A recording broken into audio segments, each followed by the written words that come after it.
또 비유를 들어 이르시되 천국은 마치 사람이 자기 밭에 갖다 심은 겨자씨 알을 같으니 이는 모든 씨보다 작은 것이로되 자란 후에는 풀보다 커서 나무가 되매 공중의 새들이 와서 그 가지에 깃들이느니라. 아멘. 교회가 다음 세대를 준비한다고 하는 것은 참으로 의미 있는 일이라고 생각이 되어집니다. 다음 세대를 키우고 양육하는 것이야말로 예수님께서 세상에 있는 자기들 모든 제자들에게 부탁하신 분부의 말씀이고, 또 세상을 끝까지 사랑하셨던 예수님의 그 사랑의 표현이라 그렇게 생각이 되어집니다. 다음 세대를 계속해서 준비한다고 하는 것은 결국은 예수님께서 우리에게 마지막 지상 명령으로 부탁하신 그러한 내용 중에 있습니다. 너희는 가서 모든 민족으로 제자를 삼아 아버지와 아들과 성령의 이름으로 침례 세례를 주고 내가 너희에게 본부한 모든 것을 가르쳐 지키게 하라. 그렇게 말씀하신 우리 주님께서 또 부활하신 후에 베드로에게 직접 나타나셔서 요한의 아들 시몬아, 네가 이 사람들보다 나를 더 사랑하느냐 그렇게 물으시고 그 사랑을 확인하시면서 내 양을 먹이라, 내 양을 치라, 내 양을 먹이라 이렇게 거듭해서 부탁하셨습니다. 그것은 곧 예수님께서 자기의 백성들을 끝까지 사랑하시는 그러한 모습을 보여주시면서 이것이 바로 다음 세대를 준비하는 그러한 일이라 하는 것을 우리에게 가르쳐 주시는 말씀이라고 생각합니다. 성도들은 예수님께서 십자가의 피로 값주고 사신 귀한 영혼들입니다. 예수님께서 자기의 목숨을 버리기까지 사랑하신 어린 양들이 바로 성도들입니다. 이 성도들을 예수님께서 보실 때에 목자 없는 양같이 이렇게 방황하고 유리하는 이런 모습을 민망히 여기시고, 그리고 그들을 부탁하기 위해서 제자들에게 다시 한번 그 제자들이 예수님을 정말로 사랑하는가 그것을 확인하고 싶으셨습니다.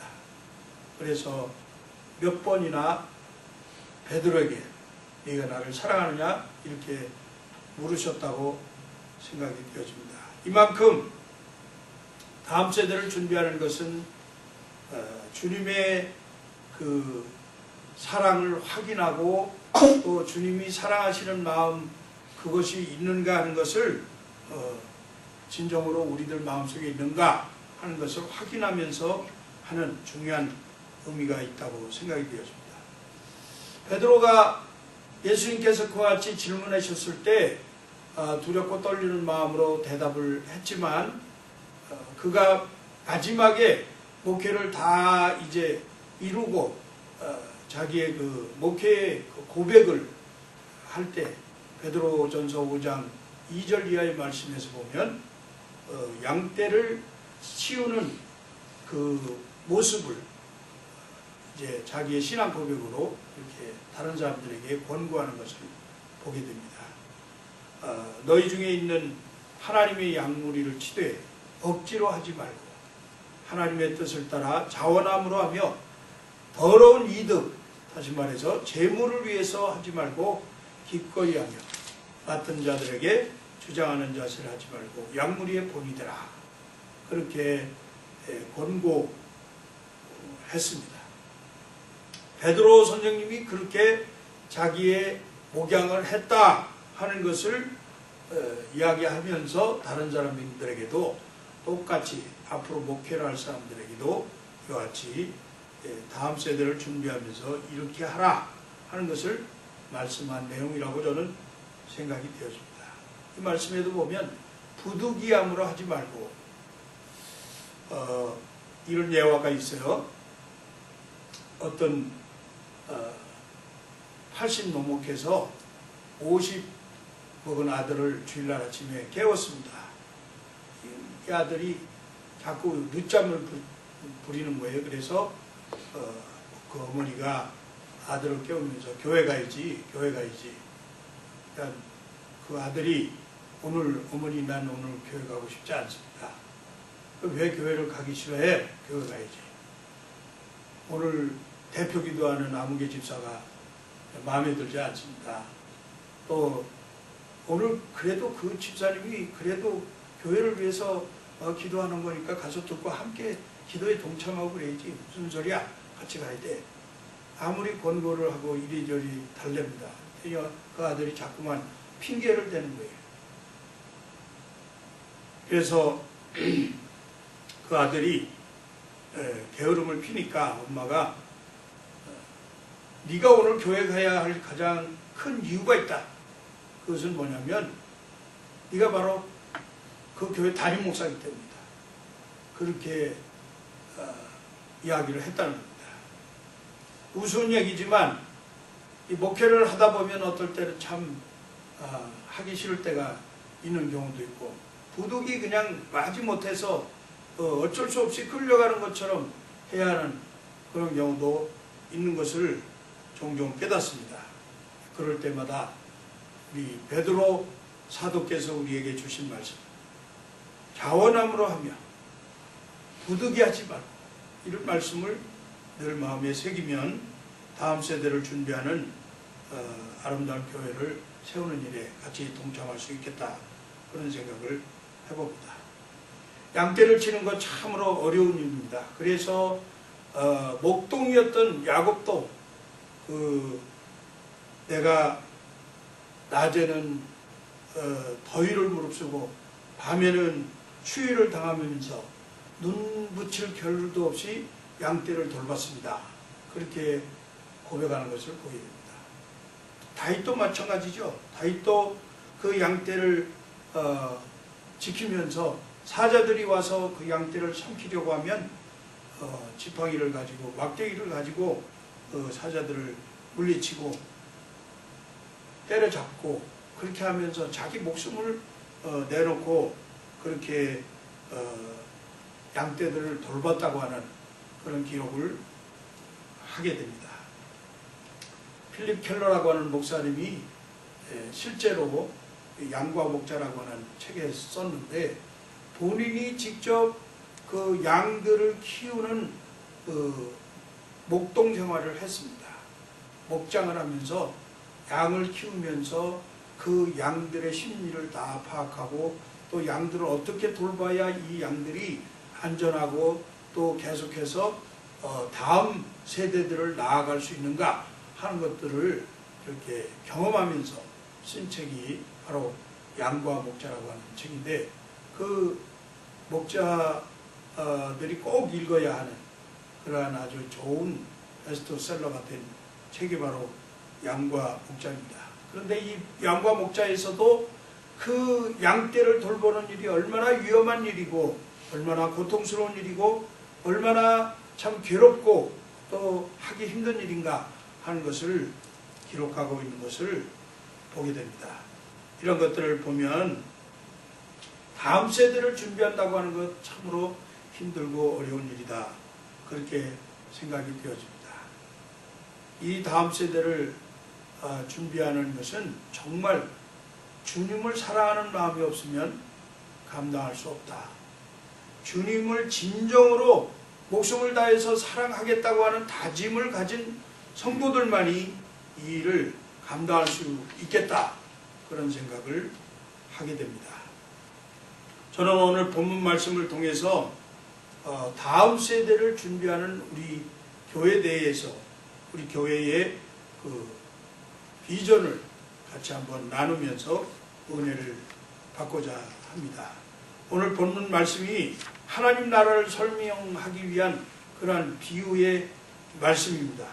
하나님 나라가 이루어지기 위해서는 어떠한 희생이 있어야 하는가 하는 것을 설명하고 있는 말씀이라고 생각이 되어집니다.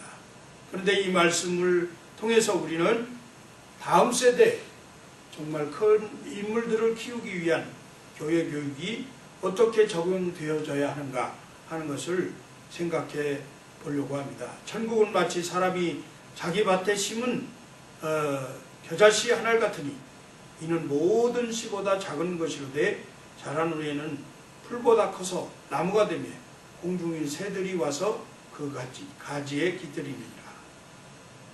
심을 때는 눈에도 잘 보이지 않는 겨자씨 같은 씨앗을 심었는데 이것이 자란 후에 풀보다 커서 나무가 되어서 잎새기들이 많이 풍성하게 이렇게 맺어져서 그 안에 새들이 와서 보금자리를 틀고 그곳에서 노래하면서 기쁨을 나누면서 그렇게 살았다고 하는 그런 말씀인 것입니다.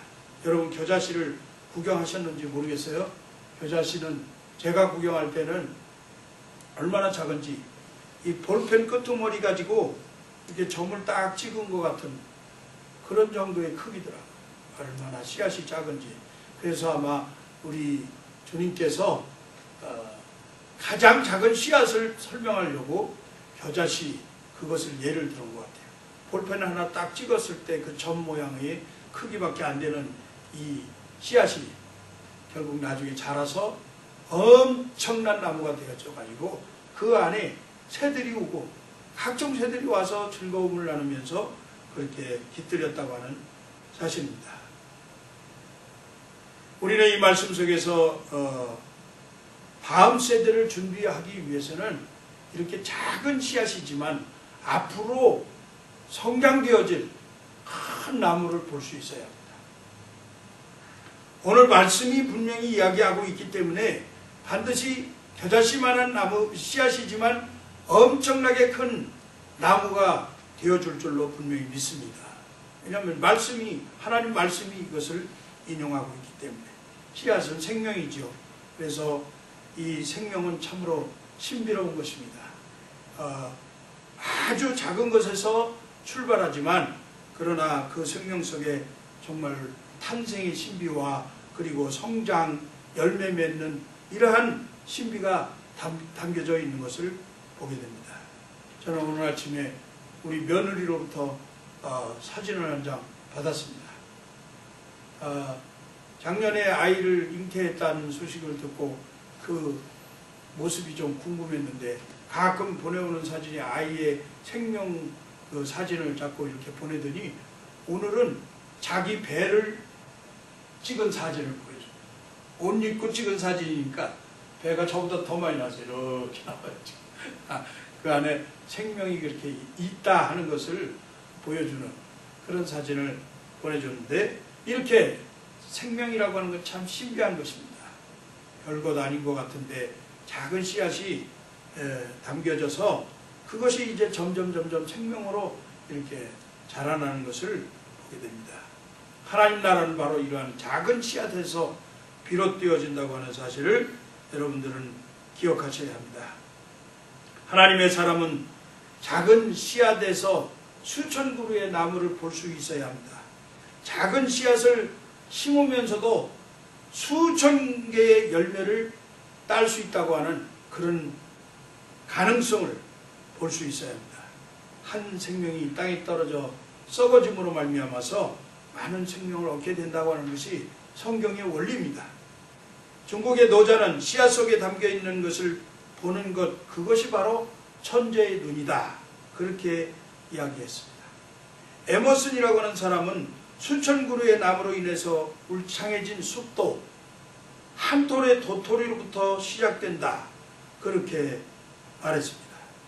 하나님의 사람은 바로 한 톨의 도토리에서 수천 그루의 나무를 보고 한 톨의 겨자씨에서 울창한 숲을 볼 수 있어야 합니다. 비록 지금은 작은 씨앗이 심겨질 때 아주 미약해 보이지만 성장의 과정을 통해서 통과한 후에는 많은 열매를 맺게 되고 창대케 되어지고 많은 사람들이 기쁨을 나눌 수 있는 그러한 강력한 영향력을 발휘할 수 있다고 하는 사실을 기억해야 합니다. 씨앗이 심겨져서 많은 열매를 맺기 위해서는 좋은 땅에 뿌리를 내려야 합니다. 아무리 작은 씨라도 그 씨가 이 다음에 무성한 숲을 이룰 것 같은 생각이 들 것 같아도 씨앗이 좋은 땅에 떨어지지 아니하면 그 열매를 맺지 못하죠. 우리 예수님께서 마태복음 13장 본문 앞에서도 설명을 했는데 좋은 씨를 뿌렸을 때에 그 씨가 좋은 땅에 떨어져야 30배, 60배, 100배의 결실을 한다고 말씀하면서 이 씨앗이 좋은 땅에 떨어져야 할 것을 말씀하고 있습니다.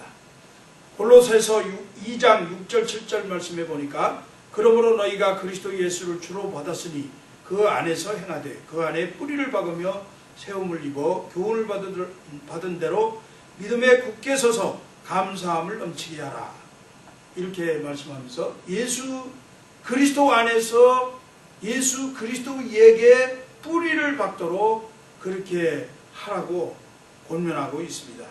갈라디아서 6장 8절 말씀에서는 자기의 육체를 위하여 심는 자는 육체로부터 썩어진 것을 거두고 성령을 위하여 심는 자는 성령으로부터 영생을 거두리라. 그렇게 말씀하면서 성령 안에 뿌리를 박을 것을 말씀하고 있습니다.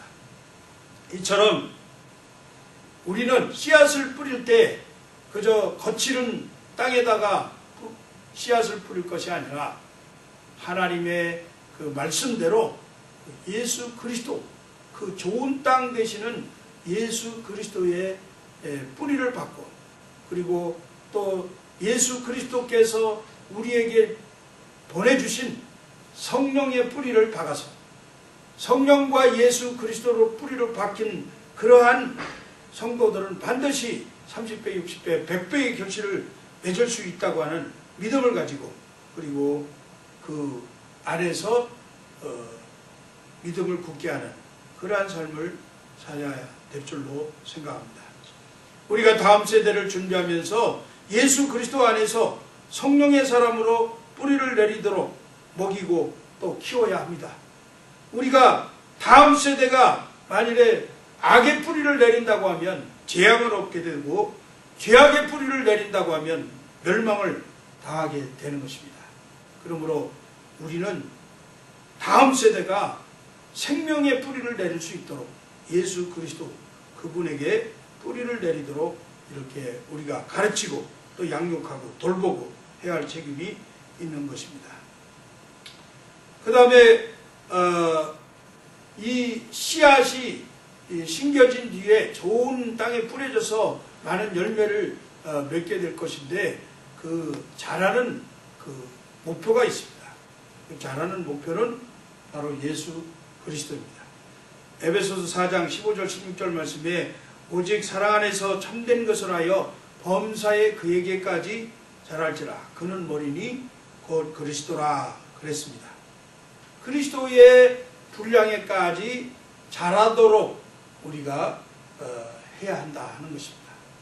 양육을 할 때 기준이 있어야 돼요. 그냥 세상의 학문을 가르치는 것이 아닙니다. 이곳에서는 교양 과목을 가르치는 것이 아니고 다음 세대를 우리가 가르치는 가장 중요한 핵심은 무엇이냐? 바로 예수 그리스도입니다. 근데 우리 예수 그리스도께서 말씀하시기를 마태복음 11장 29절 말씀에서 너희는 내게 배우라 그렇게 말씀하셔요. 나는 마음이 온유하고 겸손하니 나의 멍에를 메고 내게 배우라. 그리하면 너희가 쉼을 얻을 것이다. 그렇게 말씀했어요. 멍에를 맺는데 쉼을 얻을 수 있다. 그것은 바로 예수님이 겸손이고 온유하시기 때문에 그렇습니다. 예수님께서 얼마나 겸손하셨습니까? 그분은 하나님이시지만은 하나님이 하늘 영광 버리시고 종의 모습으로 오셔서 죽기까지 그야말로 죄 없으신 그분이 죄 때문에 죄값을 치르시고 십자가에서 죽기까지 겸손하게 행하셨던 것을 보게 됩니다. 그분은 십자가의 고통을 당하시면서 모진 욕을 당하시면서 사람들을 다시 욕하지 아니하셨습니다. 사람들을 해하지 않으셨습니다. 사람들을 위협하지 아니하셨습니다. 그저 온유한 마음으로 그 모든 일들을 다 감당하셨는데, 그것이 바로 우리 교회가 다음 세대를 준비하는 교육의 목표가 되어야 하는 것입니다. 친히 나무에 달려서 그 몸으로 우리 죄를 대속하신 십자가의 그 사랑을 행하신 예수 그리스도, 그분의 모범을 따라서 우리도 겸손하고 그리고 온유하게 다음 세대를 준비하면서 다음 세대 사람들이 예수 그리스도를 발견할 수 있도록 하는 것이 우리 교회의 목표인 것입니다. 우리가 씨앗을 심고 그 다음에 열매를 맺기 위해서 많은 노력을 해야 합니다. 가꾸어야 됩니다. 저는 어제도 오후에 집에서 너무 이 뒷뜰에 이 풀이 너무 많이 자라가지고, 저희 집은 그 잔디도 아니에요. 그냥 잡풀인데 잡풀을 좀 깎으려고 이렇게 기계로 돌리면서 풀을 깎는데 보니까 풀 속에, 그 무성한 풀 속에 군데군데, 제가 재작년에 어디에서 요만한 가지, 그저 사이즈 그렇게 크지도 않아요. 요만할 것 같아요. 요만한 그 가지를 잘라다가 갖다가 꽂아놨던 마른 막대기 같은 개나리가 이게 자라가지고, 그게 거기서 며칠 전만 해도 그게 잘 안 보였는데 갑자기 이파리들이 막 무성하게 붙었어요. 그러니까 앞에 있는 개나리는 벌써 꽃이 피었다가 질 정도로 이렇게 무성하게 자란 것을 보았습니다. 참 그런 걸 보면서 우리가 희망을 갖는 것 같아요. 우리 처가 거기다 뒤에다 코스모스 씨를 뿌려놨다고 날 보고 주의하라고 해서 조심한데, 아마 금년가을에 볼 수 있을지 모르겠습니다. 이런저런 씨앗들을 뿌려놨는데 무궁화도 자라고, 보니까 튤립도 이제 이쁘게 커가지고 꽃을 피고, 히아신스도 한번 살았다 나오고, 이런 것들을 보니까 참 생명이 바로 이런 것인데, 그런데 이 양육을 할 때 그냥 갖다가 꼽아놓고 내팽개쳐가지고 될 일이 아니죠. 가끔 돌아보고 잡초도 제거해주고 또 물도 주기도 하고, 이렇게 해야 그것이 자라나는 것입니다. 그리고 또 심겨진 씨앗은 어떤 면에서 보면 고난의 삶을 통과해야 그것이 나중에 열매를 맺는 나무로 자라게 되는 것을 보게 됩니다. 씨앗이 떨어지는 치욕을 감수해야 합니다. 이게 땅속에 묻혀져야 된다는 말씀이죠. 그래서 독수리가 새끼를 훈련시키는 그것을 이렇게 보면 일부러 자꾸 낭떠러지에서 떨어뜨리는 훈련을 하는 것을 봤어요. 근데 바로 그 독수리가 자기 새끼를 훈련시켜서 날게 하기 위해서 그렇게 하고선 떨어져서 그 땅에 떨어져서 죽을 것 같으면 그냥 엄마가 잽싸게 가서 거기 가서 받아가지고 다시 또 가지고 오고, 그랬다 또 낭떠러리에 올려놓고 또 한 번 밀쳐서 떨어뜨리고, 이렇게 하면서 자기 스스로 날아갈 수 있도록 이런 훈련을 시키는 것을 보게 되는데, 바로 이렇게 떨어지는 그런 일을 감수해야 높아질 수 있다는 거죠. 애굽에 총리되었던 요셉이 자기 형제들에게 팔려서 정말 낮아질 대로 낮아졌습니다. 하나님의 백성이 이방인의 땅에 가가지고 고생하면서 감옥소에 들어가서 또 감옥 밑에까지 들어가서 그렇게 고생을 하다가 결국은 하나님께서 그를 높이셔서 영광을 보게 되었는데, 바로 그러한 것이 낮아지는 치욕을 감당해야 높아진다고 하는 사실을 우리들이 기억해야 합니다. 땅에 떨어지면 또 사람들이 지나가다가 모르고 밟을 수도 있습니다. 감춰져서 잘 보이지 않을 때가 있죠. 말하자면 사람들이 짓밟기도 하고 또 알아주지도 않고 그리고 잊혀진 존재로 이 땅에서 살아가야 될 때도 있습니다. 그렇지만 흙 속에 감춰져 있는 씨앗이라고 해서 그냥 없어진 것이 아니에요. 어떻게 보면 실상은 이제 다시 싹을 트기 위한 준비 기간으로 그렇게 준비하고 열매를 맺기 위해서 많은 영양분들을 지금 그 안에서 섭취하고 그렇게 하면서 이제 번영의 날이 오기를 기다리고 있는 그런 모습을 보게 됩니다. 그것이 바로 땅에 감추이는 고통을 견디는, 떨어지는 고통을 견디는 그러한 씨앗의 모습이라고 생각이 되어집니다. 제가 글을 읽었는데 대나무는 씨앗을 심은 후에 4년 동안 죽순도 나지 않는다. 4년간 땅속에서 그냥 죽은 듯이 있다가 5년차 될 때부터 죽순이 나오면서 이것이 자라는데 갑자기 25m나 되는 그런 높은 장대가 되는 그런 열매를 나타낸다고 합니다. 모세도 40년 동안 미디안 광야에서 참 밟혀서 숨어서 잊혀진 존재처럼 그렇게 살았습니다. 예수님도 3년 공생애를 하시기 위해서 30년 동안 이렇게 잊혀진 사람으로 땅속에서 묻혀서 살았습니다.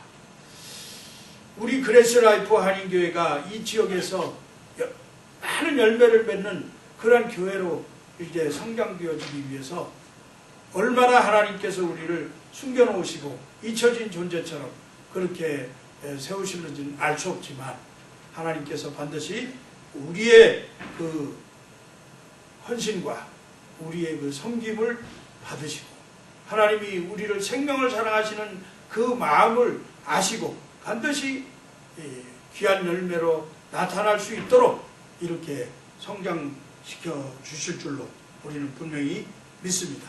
그렇기 때문에 우리는 씨앗을 할 수 있는 대로 많이 뿌려야 돼. 전도서 11장 6절 말씀에 보면 너는 아침에 씨를 뿌리고 저녁에도 손을 거두지 말라. 이것이 잘 될는지 저것이 잘 될는지 혹 둘이 다 잘 될는지 알지 못함이니라. 어떤 것이 잘 될는지 알 수 없으니까 최선을 다해서 하나님이 우리에게 허락해 주신 모든 재능과 은사와 시간과 물질과 또 정력을 다 동원해서 정말 주님을 사랑하는 마음으로 이 일을 감당하면 하나님께서 반드시 갑자기 여기서 툭 저기서 툭 좋은 씨앗들이 이제 싹을 내고 열매를 나오게 하는 그런 역사를 이룰 줄로 분명히 믿습니다. 이렇게 하기 위해서는 사실은 성실하게 인내로 키워야 합니다. 다음 세대를 준비하는 것은 그렇게 만만한 일이 아닙니다. 넉넉한 일이 아니에요. 우리가 늘 인내하면서 기도해야 합니다. 성실하게 감당해야 합니다. 시편 126편 5절 6절 말씀에 눈물을 흘리며 씨를 뿌리는 자는 기쁨으로 거두리로다. 울며 씨를 뿌리러 나가는 자는 정령 기쁨으로 그 단을 가지고 돌아오리로다. 여기 눈물을 흘리면서 씨를 뿌리는 자가 기쁨으로 거둔다고 말씀했습니다. 그 단을 가지고 돌아오는 그 기쁨은 울며 고통을 겪어보지 않은 사람은 체험할 수 없는, 맛볼 수 없는 그러한 놀라운 기쁨일 것입니다. 벼를 심은 다음에 알곡을 거두기 위해서 88번의 손이 가야 된다고 그래요. 이게 사실인지 아닌지는 잘 모르겠는데 88번 손이 가기 때문에 그래서 쌀 밑자가 위에 이렇게 팔자, 밑에도 팔자, 8팔자가 2번이나 들어갔다는 거예요. 참 의미 있는 말이라고 생각이 되어집니다.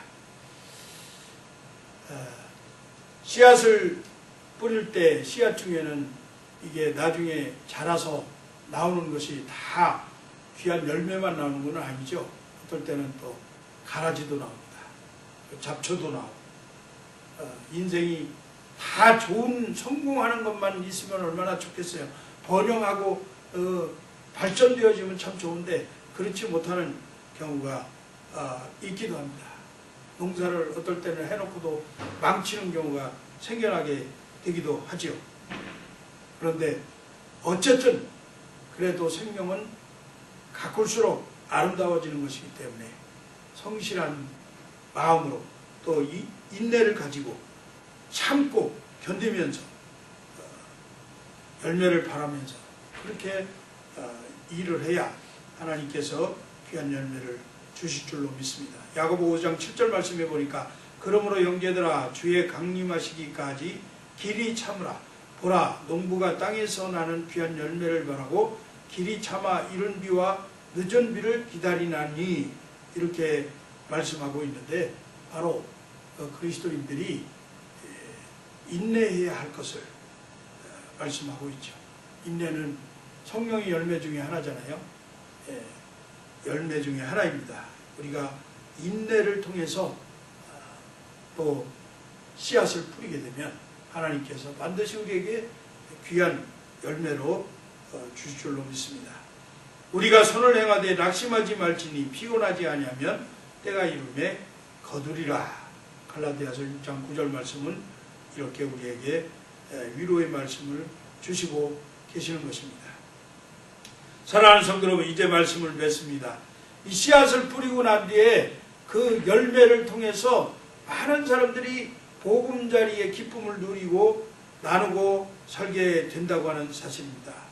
우리 교회가 다음 세대를 준비하면서 이렇게 정성을 다해서 씨앗을 뿌리고 생명을 사랑하는 마음으로 관리하고 보호하고 그러면서 또 인내로 기다리고 또 그리스도의 분량에까지 자라도록 우리가 도와주고 이렇게 노력하게 되면 하나님께서 반드시 나무가 되어서 공중의 새들이 와서 깃들이게 되는 이러한 보금자리를 만들어 주실 줄로 믿습니다.